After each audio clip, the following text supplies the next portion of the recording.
Hi, I'm Nadine Flagel, and this is my exhibition at the Craft Council of British Columbia, and the exhibition's title is Snagged. I am a textile artist and a fiber artist.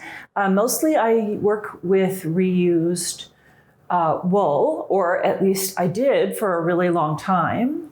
But then I started using other materials, and I am what is often known as a rug hooker or a rug hooking artist. And you're probably familiar with something called latch hooking, which is using yarn and you make knots on a foundation cloth that's usually quite a bit stiffer than the linen that I use as a foundation cloth. But I use fabric scraps and fabric that I find in clothing, in thrift shops. And I launder the heck out of the fabric and I cut it up. I have a special machine, a cloth slitting machine, and the kids help at home. I have 2 kids, and they help grind it. And it cuts it into strips. I use about a 1/4 inch size strip. Most often, which is thought of as a kind of a wide cut. So you can get quite detailed pieces as well.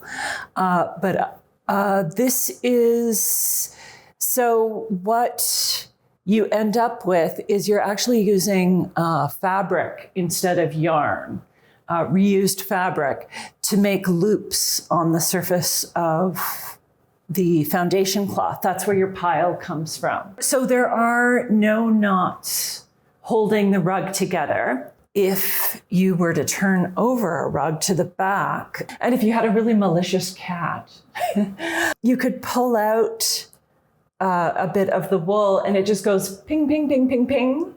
And it's actually really quite satisfying to do when you need to remake something. And then you can just rehook it. But generally I work from the front of the rug. So the art of rug hooking is really very forgiving because you can redo stuff that you've done. And I've actually had rugs that have been up on the wall for 10 years and I've never quite been happy with them, and I've gone back and made changes to them. I started rug hooking about 20 years ago. And I had lived in Nova Scotia, where I was a graduate student. I was working on a PhD there at Dalhousie University. And a friend took me to visit Doris Eaton, who is a very well-known rug hooking artist. And it was just a revelation seeing these rugs.